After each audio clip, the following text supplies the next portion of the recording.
जय हिंद दोस्तों, 30 अक्टूबर 2024 के करंट अफेयर्स का पहला और इम्पोर्टेंट क्वेश्चन है। पीएम मोदी ने कितनी लागत की स्वास्थ्य परियोजनाओं का शुभारंभ और उद्घाटन किया है?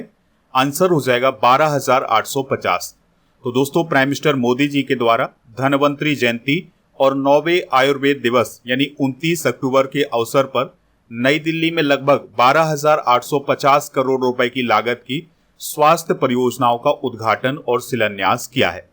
वो कौन कौन सी परियोजनाएं हैं जिनका उद्घाटन या शुभारंभ किया गया है? तो सबसे पहले उन्होंने आयुष्मान भारत प्रधानमंत्री जन आरोग्य योजना के तहत 70 वर्ष और उससे अधिक आयु के सभी वरिष्ठ नागरिकों के लिए स्वास्थ्य कवरेज का विस्तार किया है। यानी अब आयुष्मान भारत प्रधानमंत्री जन आरोग्य योजना के तहत 70 वर्ष या उससे अधिक आयु के सभी नागरिकों को हेल्थ कवरेज मिलेगा 5 लाख तक का। इसके अलावा दोस्तों, प्राइम मिनिस्टर मोदी जी ने भारत के पहले अखिल भारतीय आयुर्वेद संस्थान के दूसरे चरण का उद्घाटन किया है। आपको याद रखना है कि भारत का पहला अखिल भारतीय आयुर्वेद संस्थान कहाँ है? नई दिल्ली में। इसके अलावा पीएम मोदी जी ने मध्य प्रदेश के मंदसौर, नीमच और सिवनी में 3 मेडिकल कॉलेजों का भी उद्घाटन किया है।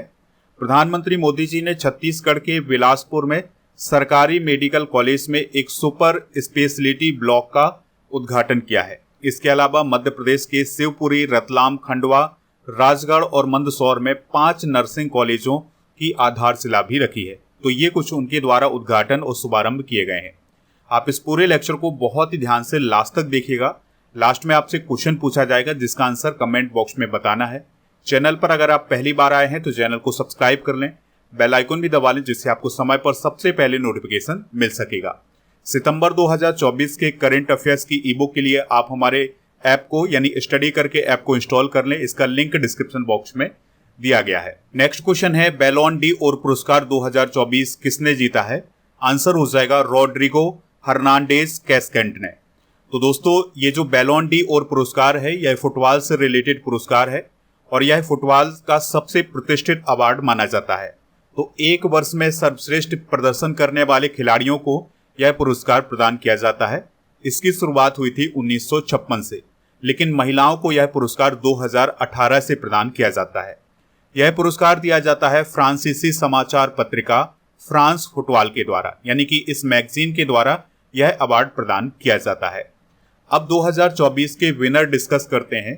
तो पुरुष वर्ग में दिया गया है रोड्रिगो हर्नांडेज कैस्केंट को, जो कि मैनचेस्टर सिटी के लिए खेलते हैं और इनका संबंध स्पेन से है। महिला वर्ग में यह अवार्ड दिया गया है एताना वॉनमती को, जो कि बार्सिलोना के लिए खेलती हैं और इनका संबंध स्पेन से है। वर्ष का सर्वश्रेष्ठ पुरुष क्लब का अवार्ड किसे दिया गया है? रियल मैड्रिड को। और वर्ष का सर्वश्रेष्ठ महिला क्लब का अवार्ड दिया गया है एफसी बार्सिलोना को। दोस्तों, बैलोन डी और पुरस्कार सबसे ज्यादा जीतने वाले खिलाड़ी कौन है? तो उनका नाम है लियोनेल मेसी, जो कि अर्जेंटीना देश के हैं। इन्होंने 8 बार इस अवार्ड को जीता है। तो दोस्तों, 2009, 10, 11, 12, 15, 19, 21 और 23 यानी कि 8 बार उन्होंने इस पुरस्कार को जीता है। फिर इसके बाद क्रिस्टियानो रोनाल्डो ने जीता है 5 बार। इनका संबंध पुर्तगाल से है। इन्होंने 2008, 13, 14, 16 और 17 में जीता है। अगला क्वेश्चन है, केंद्रीय वाणिज्य एवं उद्योग मंत्री पीयूष गोयल जी किस देश की यात्रा पर गए हैं? तो वह सऊदी अरब की यात्रा पर गए हैं। उनकी ये जो यात्रा होगी यह 2 दिन की यात्रा होगी और इस यात्रा का उद्देश्य है भारत और सऊदी अरब के बीच रणनीतिक साझेदारी को गहरा करना और व्यापार, निवेश और आर्थिक सहयोग को बढ़ावा देना। पीयूष गोयल जी रियाद में फ्यूचर इन्वेस्टमेंट इनिशिएटिव के 8वें संस्करण में भी भाग लेंगे। इसके अलावा दोस्तों, पीयूष गोयल जी इंडियन एम्बेसी में यानी भारतीय दूतावास में 1 डिस्ट्रिक्ट 1 प्रोडक्ट वॉल का भी अनावरण करेंगे। सऊदी अरेबिया की बात करें तो इसकी कैपिटल है रियाद और करेंसी है सऊदी रियाल और यहाँ के प्राइम मिनिस्टर हैं मोहम्मद बिन सलमान। ठीक है। और सऊदी अरेबिया के अगर हम पड़ोसी देशों की बात करें तो इसमें इराक आता है, यूएई, ओमान, यमन, ये सभी आते हैं। दोस्तों, अब हम कुछ इंपॉर्टेंट करेंट अफेयर्स डिस्कस करेंगे जो कि सऊदी अरेबिया से रिलेटेड हैं। तो सऊदी अरब की राजधानी रियाद में एक्सपो 2000 वर्ल्ड फेयर का आयोजन किया जाएगा। विश्व रक्षा प्रदर्शनी 2024 का आयोजन रियाद में किया गया है। ओलंपिक ई स्पोर्ट गेम्स 2025 का आयोजन सऊदी अरब में किया जाएगा। दुनिया की सबसे बड़ी इमारत मुकाब टावर सऊदी अरब के रियाद में बन रही है। यहां पर आप उस इमारत को देख सकते हैं। राजस्थान के बीकानेर जिले में भारत और सऊदी अरब के बीच सदा तंसीक संयुक्त सैन्य अभ्यास आयोजित किया गया था। भारत के सऊदी अरब में राजदूत कौन है? डॉक्टर सोहेल एजाज खान। आलिया भट्ट को सऊदी अरब के रियाद में आयोजित जॉय अवार्ड 2024 में ऑनरेरी इंटरटेनमेंट मेकर अवार्ड से सम्मानित किया गया था। तो ये सारी इंफॉर्मेशन नोट कर लें। नेक्स्ट क्वेश्चन है, स्वावलंबन 2024 प्रदर्शनी का शुभारंभ कहाँ किया गया है? तो इसका शुभारंभ नई दिल्ली में किया गया है। तो इंडियन नेवी के द्वारा इस प्रदर्शनी का आयोजन किया गया था नई दिल्ली में। दोस्तों, इसका शुभारंभ किसने किया है या उद्घाटन किसने किया है? नौसेना के प्रमुख एडमिरल दिनेश कुमार त्रिपाठी ने। और इस प्रदर्शनी का उद्देश्य ये है कि भारत में इनोवेशन को बढ़ावा दिया जाए और इसके अलावा जो स्वदेशीकरण है उसको बढ़ावा दिया जाए, यानी कि इंडियन नेवी में ज़्यादा से ज़्यादा स्वदेशी वस्तुओं का इस्तेमाल किया जाए। इसके लिए ये प्रदर्शनी आयोजित की गई थी। नौसेना से रिलेटेड कुछ इंपॉर्टेंट करेंट अफेयर्स डिस्कस करते हैं। तो अभी हाल ही में भारत की नौसेना और जर्मनी की नौसेना ने पहली बार समुद्री साझेदारी अभ्यास यानी MPX का आयोजन हिंद महासागर में किया है। भारतीय नौसेना के लिए चौथी परमाणु पनडुब्बी S4 को अभी हाल ही में लॉन्च किया गया है। गोवा के तट पर भारत और ओमान की नौसेना ने नसीम अल बहर अभ्यास का आयोजन किया है। दोस्तों, रक्षा मंत्री राजनाथ सिंह ने तेलंगाना में नौसेना राडार स्टेशन की आधारशिला रखी है। अभी हाल ही में भारत का दूसरा सबसे बड़ा स्वदेशी सर्वे पोत निर्देशक भारतीय नौसेना के लिए लॉन्च किया गया है या भारतीय नौसेना में शामिल किया गया है। अगला क्वेश्चन है, चावल मिलर्स के लिए FCI शिकायत निवारण ऐप को किसने लॉन्च किया है? आंसर हो जाएगा प्रहलाद जोशी जी ने। तो प्रहलाद जोशी जी कौन है? उपभोक्ता मामले, खाद्य एवं सार्वजनिक वितरण मंत्री हैं। तो उनके द्वारा नई दिल्ली में FCI शिकायत निवारण प्रणाली मोबाइल ऐप को लॉन्च किया गया है। FCI का मतलब क्या होता है? फूड कॉरपोरेशन ऑफ इंडिया या भारतीय खाद्य निगम। इसकी स्थापना 1965 में हुई थी। मुख्यालय इसका नई दिल्ली में है और इसके वर्तमान में अध्यक्ष और MD हैं अशोक कुमार मीणा। और इसका काम क्या होता है? तो भारत का जो खाद्यान्न होता है उसको खरीद करके गोदामों में भंडारित करना। ठीक है, तो किसानों से ये खरीदता है और फिर गोदामों में इसको भंडारित करता है। कुछ इंपॉर्टेंट ऐप और पोर्टल डिस्कस करते हैं। तो एक पेड़ माँ के नाम ऐप को लॉन्च किया है ज्योतिरादित्य सिंधिया ने। निबाहिका वेब पोर्टल लॉन्च किया है NIT कालीकट ने। हाथी ऐप लॉन्च किया है असम सरकार ने। निर्माण पोर्टल कोल इंडिया लिमिटेड ने। संज्ञान ऐप RPF ने।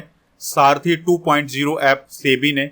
प्रवाह पोर्टल RBI ने। और बूथ राबदा पोर्टल पंजाब सरकार के द्वारा लॉन्च किया गया है। प्रधानमंत्री इंटर्नशिप योजना पोर्टल केंद्र सरकार के द्वारा लॉन्च किया गया है। रंगीन मछली ऐप केंद्रीय मत्स्य पालन मंत्रालय के द्वारा। वॉलेट ऐप गूगल के द्वारा। उपस्थिति ऐप झारखंड सरकार के द्वारा लॉन्च किया गया है और E-एविडेंस ऐप राजस्थान पुलिस के द्वारा और लोकपथ ऐप मध्य प्रदेश सरकार के द्वारा लॉन्च किया गया है। अगला क्वेश्चन है, जापान पैरा बैडमिंटन इंटरनेशनल 2024 में भारत ने कुल कितने मेडल जीते हैं? तो दोस्तों, भारत ने 24 मेडल जीते हैं। तो अब पैरा बैडमिंटन है, यानी कि इसमें जो बैडमिंटन के पैरा खिलाड़ी हैं या दिव्यांग खिलाड़ी हैं वो इसमें शामिल हुए थे।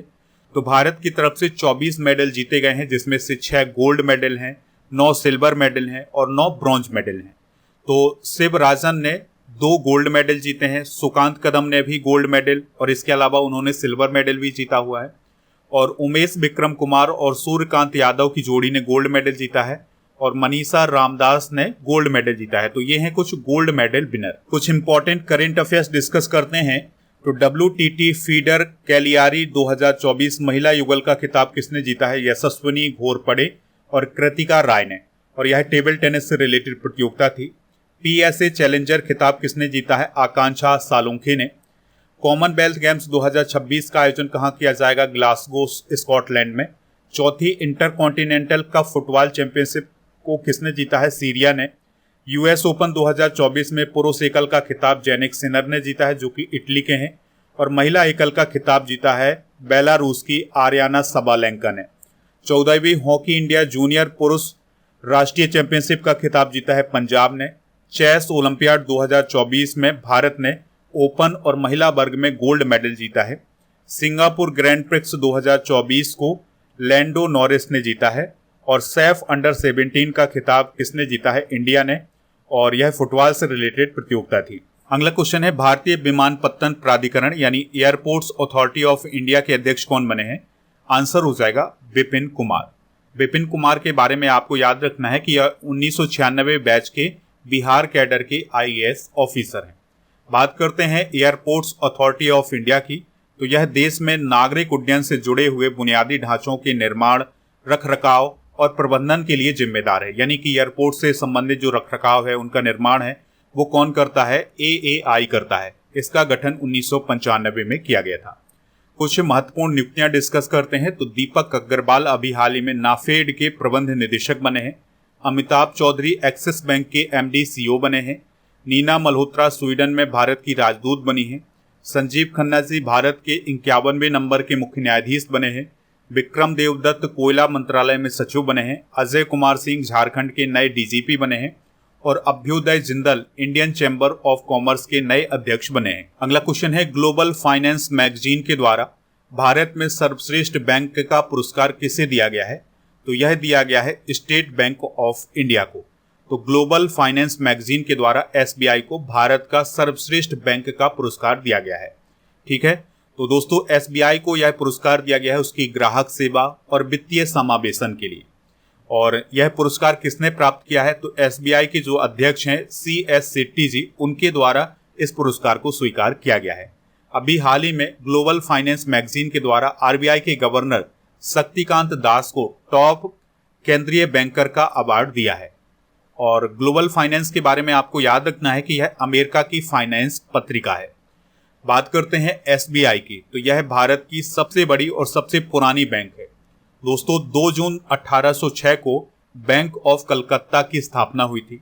फिर इसके बाद 2 जनवरी 1809 को इस बैंक ऑफ कलकत्ता का नाम बैंक ऑफ बंगाल कर दिया गया था।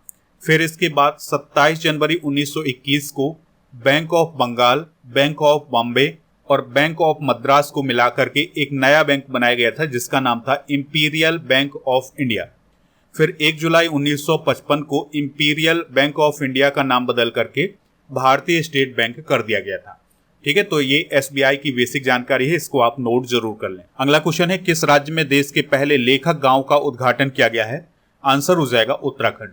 तो दोस्तों उत्तराखंड के देहरादून के पास थानो गांव में देश के अपने तरह के पहले लेखक गांव का लोकार्पण किया गया है। यानी कि यहाँ के ज्यादातर जो लोग हैं वो लेखन का कार्य करते हैं और ये सभी लोग हमारे पूर्व प्रधानमंत्री अटल बिहारी वाजपेयी जी से प्रेरित हैं। ठीक है, तो अब यहाँ के जो सारे लोग हैं वो लेखन का कार्य कर रहे हैं, लिखने का काम कर रहे हैं, बहुत सारी रचनाएं लिख रहे हैं। तो यहाँ पर एक पुस्तकालय है, योग केंद्र है और यहाँ पर एक म्यूजियम भी बनाया गया है। ठीक है, तो इन्हीं सारी सुविधाओं का उद्घाटन अभी हाल ही में किया गया है। 2024 में प्रथम डिस्कस करते हैं, तो भारत का पहला जीआई टैग वाला अंजीर जूस किस देश को निर्यात किया गया है? पोलैंड। भारत का पहला सौर मिशन कौन है? आदित्य L1। भारत का पहला साहित्य शहर कौन है? कोझिकोड। भारतीय सेना ने पहला आधुनिक स्कैन बैंक कहाँ शुरू किया है? आर्मी हॉस्पिटल नई दिल्ली में। समलैंगिक विवाह को मंजूरी देने वाला पहला दक्षिण पूर्वी एशियाई देश कौन है? थाईलैंड। चेक इन सामान के लिए भारत का पहला सेल्फ सर्विस मैकेनिज्म कहाँ लॉन्च किया गया है? दिल्ली एयरपोर्ट में। अगला क्वेश्चन है, IUCN का हैरी मैसेल पुरस्कार किसे प्रदान किया गया है? आंसर हो जाएगा विभव तालुकदार को। तो दोस्तों असम के रहने वाले विभव कुमार तालुकदार को अभी हाल ही में अंतरराष्ट्रीय प्रकृति संरक्षण संघ यानी IUCN के द्वारा द हैरी मैसेल पुरस्कार प्रदान किया गया है। ठीक है, तो इस पॉइंट को आप जरूर याद रखें क्योंकि ये क्वेश्चन पूछा जा सकता है। IUCN का फुल फॉर्म क्या होता है? International union for conservation of nature. तो यह प्रकृति को संरक्षित करने वाली एक संस्था है। इसकी स्थापना 1948 में की गई थी। इसका मुख्यालय ग्लैंड स्विट्जरलैंड में है और IUCN रेड लिस्ट में उन जानवरों या पौधों को शामिल करता है जिनकी संख्या बहुत कम बची हो। कुछ इंपॉर्टेंट करंट अफेयर्स डिस्कस करते हैं। तो अभी हाल ही में IUCN स्पीसीज सर्वाइवल कमीशन के द्वारा दक्षिण एशिया में पहला प्रजाति अस्तित्व केंद्र कहाँ खोला जाएगा? इंडिया में। लाल सिर वाले गिद्धों को IUCN की रेड लिस्ट में अभी हाल ही में शॉर्ट लिस्ट किया गया है। नीलगिरी तहर जो कि तमिलनाडु का राज्य पशु है उसे IUCN की रेड लिस्ट में शामिल किया गया है। हाल ही में नील कुरुंची नामक पौधे को IUCN की रेड लिस्ट में शामिल किया गया है। तो ये इंपॉर्टेंट जानकारी आप नोट कर लें। नेक्स्ट क्वेश्चन है, आयुर्वेद दिवस कब मनाया गया है या राष्ट्रीय आयुर्वेद दिवस कब मनाया गया है? तो 29 अक्टूबर 2024 को राष्ट्रीय आयुर्वेद दिवस मनाया गया है। दोस्तों, धनतेरस या भगवान धनवंतरी के जन्म दिवस पर यह दिवस मनाया जाता है। 2024 की थीम है वैश्विक स्वास्थ्य के लिए आयुर्वेद नवाचार, यानी Ayurvedic innovations for global health. अगला क्वेश्चन है, मैथ्यू वेड किस देश के क्रिकेटर थे जिन्होंने संन्यास ले लिया है? आंसर हो जाएगा ऑस्ट्रेलिया। तो ऑस्ट्रेलिया देश के क्रिकेटर मैथ्यू वेड ने अभी हाल ही में संन्यास लेने की घोषणा कर दी है। अगला क्वेश्चन है, वर्ष की सर्वश्रेष्ठ खेल लीग का अवार्ड किसे मिला है? तो प्रो कबड्डी लीग को अभी हाल ही में वर्ष की सर्वश्रेष्ठ खेल लीग का अवार्ड मिला है। अगला क्वेश्चन है, द बुक ऑफ नाउ पुस्तक को किसने लिखा है? आंसर हो जाएगा मनोज जैन ने। ठीक है, तो मनोज जैन जी के द्वारा यह पुस्तक लिखी गई है और यह एक प्रसिद्ध लेखक हैं। नेक्स्ट क्वेश्चन है, भारत ने किस देश के धार्मिक स्थलों को सौर प्रणालियां सौंपी हैं? आंसर हो जाएगा श्रीलंका। यानी कि श्रीलंका के जो धार्मिक स्थल होंगे उनमें सोलर सिस्टम लगाया जाएगा और ये सोलर सिस्टम किसकी मदद से लगाया जाएगा? भारत की मदद से लगाया जाएगा। अगर हम श्रीलंका के प्राइम मिनिस्टर की बात करें तो वो हैं हरिनी अमरसूरिया और प्रेसिडेंट अभी हाल ही में बने थे अनुराग कुमारा दिसानायके। तो ये सारी इंफॉर्मेशन आप नोट कर लें। चलिए अब हम कल के करंट अफेयर्स को एक बार रिवाइज करते हैं। इमर्जिंग एशिया कप 2024 का खिताब किसने जीता है? अफगानिस्तान। टाटा एयरक्राफ्ट कॉम्प्लेक्स का उद्घाटन कहाँ किया गया है? वडोदरा में। युवा आपदा मित्र योजना के तहत कितने वॉलेंटियर्स को प्रशिक्षित किया जाएगा? 2 लाख से अधिक। पीएम मोदी ने किस राज्य में भुज नलिया रेलवे स्टेशन की गेज रूपांतरण परियोजना को राष्ट्र को समर्पित किया है? गुजरात। किस रोग के बारे में जागरूकता बढ़ाने के लिए सरकारी कार्यालयों को लाल रंग से रोशन किया गया था? डिसलेक्सिया। वर्ल्ड जस्टिस प्रोजेक्ट के रूल ऑफ लॉ इंडेक्स 2024 में भारत की रैंक क्या है? 79।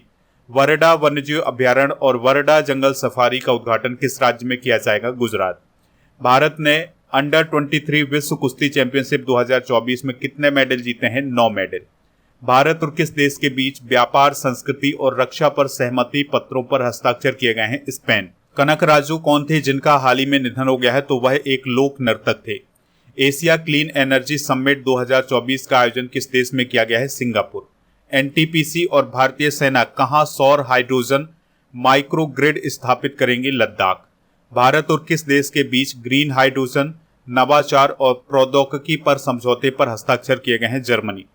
अंतर्राष्ट्रीय इंटरनेट दिवस हर साल कब मनाया जाता है? 29 अक्टूबर को।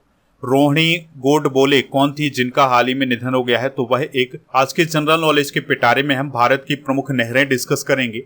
तो इंदिरा गांधी नहर या हर के बैराज, ये ब्यास और सतलुज नदी के संगम पर है और ये पंजाब, हरियाणा, राजस्थान में है।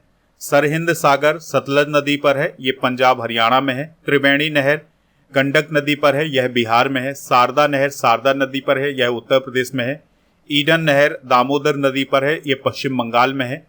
और तिलपाड़ा मयूराक्षी नदी पर है, ये पश्चिम बंगाल में है। और मुथा, ये मुथा नदी पर है जो कि महाराष्ट्र में है। हंद्री नीबा श्रीशैलम जलाशय, ये कृष्णा नदी पर है, यह आंध्र प्रदेश में है। और एनीकट नहर यह भवानी नदी पर स्थित है और यह तमिलनाडु में स्थित है। चलिए दोस्तों, कुछ और इम्पोर्टेंट करंट अफेयर्स डिस्कस करते हैं। तो ओलंपिक शीतकालीन खेल 2030 की मेजबानी कौन सा देश करेगा? फ्रांस। राष्ट्रपति भवन में स्थित दरबार हॉल का नाम क्या रखा गया है? गणतंत्र मंडप। पेरिस ओलंपिक 2024 के उद्घाटन समारोह में भारतीय दल के ध्वजवाहक कौन थे? पीवी सिंधु, अचंता शरद कमल। अगले साल जुलाई तक रेलवे कनेक्टिविटी के तहत आने वाला पूर्वोत्तर क्षेत्र का चौथा राजधानी शहर कौन होगा? आइजोल। मुद्रा योजना के तहत ऋण सीमा को बढ़ाकर कितना कर दिया गया है? 20 लाख रुपए। यूकी भांवरी ने फ्रांस के अल्बानो ओलिवेटी के साथ कौन सा युगल जीता है? Swiss open. केंद्रीय बजट 2024-25 में रक्षा बजट कितना रखा गया है? 6.22 लाख करोड़। केंद्रीय बजट 2024-25 में खेलो इंडिया पहल के लिए कितने करोड़ रुपए का बजट दिया गया है? 900 करोड़ का। मुंबई क्रिकेट एसोसिएशन के नए अध्यक्ष कौन बने हैं? अजिंक्य नायक। ये सारी इंफॉर्मेशन नोट कर लें। दोस्तों, कल के करंट अफेयर्स में आपसे पूछा गया था कि ईरानी ट्रॉफी 2023-24 को किसने जीता है? तो मुंबई ने जीता है। इसके अलावा एक और क्वेश्चन आपसे पूछा था कि नटवर सिंह की आत्मकथा का क्या नाम था? तो उसका नाम था one life is not enough. ठीक है, तो ये इंफॉर्मेशन भी आप नोट कर लें। तो लगभग सभी लोगों ने इसका आंसर सही बताया हुआ है, यानी मुंबई बताया है। आज का क्वेश्चन है, कॉमनवेल्थ गेम्स 2026 का आयोजन कहाँ किया जाएगा? या किस देश में किया जाएगा, जो भी इसका राइट आंसर हो कमेंट बॉक्स में जरूर बताएं। स्टडी करके ऐप को इंस्टॉल कर लें, इसका लिंक डिस्क्रिप्शन बॉक्स में दिया गया है। तो यहाँ पर आपको course, ebook, test series और इसके अलावा डेली करेंट अफेयर्स की PDF, टेस्ट पास, ये सभी मिल जाएगा। टेस्ट पास में भारत में जितने भी कॉम्पिटिटिव एग्जाम आयोजित किए जाते हैं उन सभी के लिए टेस्ट मिल जाएंगे। इस टेस्ट की वैलिडिटी होगी 1 वर्ष की, तो इसको आप वहां से प्राप्त कर सकते हैं। ऐप पर आपको जनवरी से अक्टूबर तक की करेंट अफेयर्स की ई बुक मिल जाएगी, हिंदी इंग्लिश दोनों मीडियम में। इसके अलावा टेस्ट सीरीज वाले ऑप्शन पर डेली करेंट अफेयर्स का टेस्ट और मॉक टेस्ट मिल जाएगा, और ई बुक वाले सेक्शन पर आपको करेंट अफेयर्स और जीके की ई बुक मिल जाएगी। आप हमारे टेलीग्राम चैनल को भी ज्वाइन कर सकते हैं। हमारे टेलीग्राम चैनल का नाम है स्टडी कर ऑफिशियल। व्हाट्सएप चैनल और इंस्टाग्राम पेज को भी फॉलो कर लें, इनका लिंक डिस्क्रिप्शन बॉक्स में दिया गया है।